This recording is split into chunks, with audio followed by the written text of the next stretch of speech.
Bonjour Mélanie. Bonjour Christiane. Merci d'avoir accepté de dire quelques mots à l'intention des accros de la musique des langues. Nous aurons l'occasion d'évoquer au cours de cet entretien plusieurs aspects de votre carrière. Mais contentons-nous en introduction de préciser que vous êtes soprano, ça suffit? Oui, soprano, c'est bien. Et que vous enseignez aujourd'hui à la Cité de la musique et de la danse de Strasbourg. Vous avez chanté dans plusieurs langues, en français bien sûr, mais... En français, en allemand, pas mal de Strauss et de Wagner, en italien beaucoup de Verdi, beaucoup de Puccini, en anglais, en tchèque, en russe, en espagnol, en portugais, portugais brésilien par contre, et en tibétain. Ouh là là. Mais de toutes ces langues, quelles sont... Ah, et en alsacien aussi. En alsacien. Et de toutes ces langues, y en a-t-il qui sont plus agréables que d'autres à prendre en bouche? Alors, il y a certaines langues qui sont vraiment définitivement très agréables à prononcer. Pour moi, c'est surtout l'allemand. J'adore chanter en allemand parce que la pureté des voyelles est très simple pour moi. La tonicité des consonnes m'aide beaucoup pour ma voix, pour ma vocalité. J'aime bien chanter en français parce que c'est ma langue et que j'aime toute la poésie qui s'en dégage, mais j'ai souvent un problème, c'est que j'essaye d'être trop près de comment ça devrait sonner comme si je parlais. Et ça pose parfois des difficultés quand on se met à chanter. J'ai beaucoup chanté en italien, qui était une langue pas du tout logique pour moi, mais qui l'est devenue à force, parce que j'avais pas du tout l'instinct de l'accent tonique italien. Après, ce qui est très simple en italien, c'est qu'on a très peu de voyelles, donc ça simplifie beaucoup le travail. Mais par contre, la langue que je n'aime pas, c'est l'anglais. Parce que pour moi, elle est extrêmement difficile à prononcer. Et je suis toujours un petit peu perdue dans les phonèmes anglais, dans les voyelles anglaises, que je suis jamais sûre de faire tout à fait parfaitement. Et d'ailleurs, quand je chante en anglais, on me reproche souvent, les chefs de chant et les chefs d'orchestre, d'avoir un petit accent allemand. Mais après, dans la complexité, une langue qui a été très difficile pour moi, c'est le russe. Parce qu'il y a plein de consonnes et de phonèmes que je ne connais pas. Et puis rien que l'alphabet cyrillique était déjà très compliqué à absorber. Mais c'est plus complexe, mais c'est assez agréable à chanter. Le tchèque aussi, c'est assez génial à chanter. On en a aussi plein la bouche, c'est très agréable. Attends, il y a beaucoup de consonnes. Il y a beaucoup de consonnes, mais justement les consonnes, parfois on pense que c'est un frein au chant, mais quand on s'appuie dessus et quand on les met sur le souffle, ça nous amène beaucoup de dynamisme. Sauf dans l'aigu où évidemment c'est compliqué de faire sonner les consonnes, mais en général c'est très agréable. Et parmi les compositeurs que vous avez interprétés, donc je ne parle plus des langues maintenant, parmi les compositeurs, y en a-t-il qui vous paraissent plus soucieux du respect des données phonétiques d'une langue que d'autres? Alors moi, ce que je trouve clairement, c'est qu'on a un peu un âge d'or de la prononciation, si on veut, qui est un peu entre fin 19e et début 20e siècle, avec Debussy en France, avec Strauss pour l'Allemagne, avec les véristes, les compositeurs véristes en Italie, parce qu'ils sont tellement proches du texte pour donner cet aspect de vérité dans leur musique, qu'il y a une espèce d'âge d'or, que maintenant la musique contemporaine défait beaucoup plus, parce qu'ils sont plus dans le son que dans le sens. Donc il y a quelque chose qui s'est un peu défait, mais c'est déjà ce qu'on avait bien avant. C'est-à-dire que si par exemple on regarde la musique de Verdi ou de Rossini, eh ben, ils sont beaucoup plus dans le son que dans le sens. Comme on a 25 fois ti amo, ti amo, ti amo, ti amo, on a compris. Donc l'idée c'est de faire surtout du beau son et le sens du mot passe vraiment au second plan. Vous chantez à la scène et en récital. Est-ce que vous êtes amené à solliciter des compétences particulières? Je parle toujours du rendu phonétique dans ces différents contextes. Vous rencontrez des salles avec des acoustiques différentes. À l'opéra, vous devez jouer tout en chantant. En quoi cela modifie-t-il votre rapport au phonétisme? Il y a déjà deux choses très différentes. C'est qu'on ne va pas chanter l'opéra comme on va chanter la mélodie. La mélodie, le lead, en tout cas la forme récitale. À l'opéra, déjà, on doit passer l'orchestre, quoi qu'il arrive. On a souvent des très grandes salles à remplir. Donc notre premier but, c'est d'avoir une voix puissante, qui soit projetée, qui passe au-dessus du magma sonore que peut être l'orchestre. Et il faut que le son soit beau. Quoi qu'il arrive, c'est la beauté qui doit gagner. Alors que dans le récital, c'est quand même le dire. On est des conteurs quand on est en récital. On est en train de raconter à notre public quelque chose. Donc il faut qu'avant tout, on puisse lui parler et on est beaucoup plus dans le mot. À l'opéra aussi, on se retrouve parfois dans des positions tête en bas ou complètement dos au public ou complètement recroquevillé sur soi. Et à ce moment-là, on doit faire en sorte que l'instrument sonne. Et parfois complètement au détriment du sens. Oui, d'ailleurs, l'intelligibilité, on se demande si c'est un souci prioritaire à une époque où tous les théâtres d'opéra sont équipés d'écrans de surtitrage. Chez Debussy, si on a des gens qui chantent bien, on ne devrait pas avoir besoin de lire quelque chose qui est déjà bien prononcé, qui a été tellement bien pensé par le compositeur que c'est redondant. Après, dans l'opéra Handel, Verdi, Rossini, ils disent tellement tout le temps la même chose que parfois, moi je me dis, il vaudrait mieux résumer l'action que de traduire. Parce qu'au final, le public regarde « Je t'aime ». Donne-moi la main, tu es sur mon cœur, je t'aime, sur mon cœur, donne-moi. Alors qu'en fait, on aurait la situation, on pourrait se concentrer sur ce qui se passe sur scène, parce qu'en fait, c'est l'action qui est en jeu, qui est soutenue par la beauté du chant, qui est soutenue par la beauté de la musique, mais qui n'est pas là pour servir du sens du mot. Je crois que ça fait partie des règles du surtitrage que de ne pas réécrire ce qui a déjà été écrit pour justement ne pas détourner l'attention. Mais ce qui est sûr avec le surtitrage, c'est que justement, quand le surtitrage n'est pas répété, on est tellement habitué maintenant dans notre société à être rivé à un signal visuel que parfois on se dit « que se passe-t-il » Alors qu'en fait, si on était habitué à juste avoir la situation plutôt que le texte, on pourrait se concentrer beaucoup plus sur ce qui se passe sur scène. Et parfois le metteur en scène propose quelque chose qui va presque à l'encontre du texte qui est proposé. Et qu'est-ce qui prévaut dans ce cas-là? L'action qui se passe sur scène ou le texte qui est traduit? Il y a encore beaucoup d'opéras en Allemagne où ils font des ouvrages lyriques dans leur langue, où ils le font en allemand. Moi, par exemple, j'ai chanté le rôle de la comtesse des Noces de Figaro en italien. C'est incroyable. Et ça. en édition allemande, mais en édition Bärenreiter. Et après, dans un autre théâtre, on me l'a demandé en allemand, mais édition Peters. Et en plus, les deux n'ont rien à voir. Alors, c'est incroyable ça. Enfin, c'est très allemand. Ça met le répertoire au plus près, je pense, du public. C'est ça l'effet recherché, non? Vous enseignez au Conservatoire de Strasbourg, donc j'aimerais vous demander quelle est la place occupée par le respect de ces données phonétiques dans l'enseignement du chant. Est-ce qu'il ne faut pas quelquefois capituler pour privilégier des aspects musicaux prioritaires? Ou est-ce qu'il y a toujours moyen de trouver un compromis entre prononciation et sonorité? Il n'y a pas de compromis. D'abord, la première chose là-bas, c'est qu'il faut que ce soit beau. La beauté peut être complètement au détriment du texte.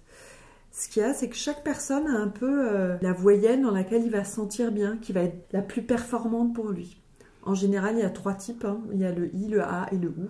Et on va faire en sorte de demander à l'élève de prendre la voyelle qui est simple pour lui et d'y mettre toutes les autres. Chez les femmes, parfois dans l'aigu, on ne va plus du tout comprendre le texte. On va trouver d'autres moyens pour le rendre quand même intelligible, mais on ne va pas du tout essayer de faire le texte qui est écrit. Si par exemple, moi qui ne suis pas du tout à l'aise sur un I dans l'aigu, si je dois chanter un I, mon son il va devenir faux, il va devenir laid. Donc je vais me rapprocher d'un O. Quoi qu'il arrive, au-dessus du Mi, du Fa, je vais être dans un O. Mais je vais faire en sorte que la syllabe d'avant soit très claire pour que l'auditeur puisse quand même comprendre le mot que je vais faire. Parce que la clé, elle n'est pas forcément dans la naturalité de la voyelle ou de la syllabe, mais dans le mot. Comment est-ce que le mot peut être, et la compréhension globale du mot et de la phrase. Alors que si j'essaye d'être dans une voyelle qui va être hyper déterminée, ça ne va pas du tout marcher. Si par exemple, je dois chanter dans l'aigu, je ne sais pas, j'aime la lune, je fais un beau L en dessous et je sais que je vais avoir j'aime la lune et que vous allez comprendre lune. Alors que si je fais j'aime la lune, le U va complètement me coincer. Donc je vais déformer, mais comme j'aurais fait un beau L avant, je suis fourbe et j'ai confiance en vous. Je sais que votre oreille d'auditeur va compenser ce que je ne peux pas réussir à faire. Voilà, c'est-à-dire que l'auditeur prend le relais de cette compensation. C'est ça. Et il devient complice même à son insu. Mais oui. Et en fait, il faut avoir confiance dans l'auditeur. À partir du moment où il commence à comprendre le sens de ce qu'on veut lui dire, son oreille va compenser. Moi, j'aime toujours beaucoup une petite histoire qui m'est arrivée avec une coach de russe. Je devais chanter des mélodies de Tchaïkovski. Ne sachant pas lire le russe, j'ai d'abord commencé à apprendre l'alphabet cyrillique, et puis après, j'ai pris mes mélodies russes, et pour préparer mes leçons avec mon coach, j'ai essayé en phonétique de déjà noter ce qui s'y passait. Et sur certaines syllabes, à la même voyelle qui était écrite, et ben il y en a qui prononçaient I, d'autres A, d'autres OU, d'autres E. Je me dis, mais quelle est la bonne voyelle? Je demande à ma coach. Je lui fais écouter 4 versions différentes avec des voyelles très différentes. Elle me dit, mais c'est toujours la même voyelle. Parce que son oreille avait compensé. Et ça, pour moi, pédagogiquement, ça a été une révélation parce que je me suis dit, mais en fait, il faut soigner le contexte, il faut soigner la phrase, il faut soigner le sens, mais pas la précision vocalique. Ok, mais quand vous enseignez à vos élèves, vous ne pouvez pas d'emblée leur dire ça. Je veux dire, ils doivent quand même apprendre à gérer les sons de la langue dans laquelle ils s'expriment. Alors oui et non, alors il y a un peu 2 étapes. Par exemple, si je suis face à une élève étrangère ou un élève étranger, dans un premier temps, je vais lui lire très très calmement le texte, vraiment en ce qu'on appelle slow motion. Donc par exemple, avril est de retour, pour vraiment qu'il puisse entendre la voyelle et la reproduire avec facilité. Ça, c'est une première chose. Après, je vais lui montrer où est l'accent tonique de la phrase. Mais après, je vais lui demander de faire en sorte que toutes les voyelles qu'il a faites s'approchent de sa voyelle de base. C'est-à-dire, par exemple, si moi, mettons que c'est le OU, je vais faire un OU. Ouh, avril est de retour. Et pas avril est de retour. Parce que là, je vais faire des voyelles qui vont être beaucoup trop disparates. Et au final, je vais syllaber. On est donc dans un camailleux de OU. Ouais, exactement. J'ai mon petit camailleux. Ça, c'est une image que j'aime beaucoup parce que j'utilise la même couleur et avec cette couleur, je vais teinter tout le reste. Est-ce que chaque chanteur a sa voyelle coussin? Non seulement il a sa voyelle coussin, mais en plus, elle change.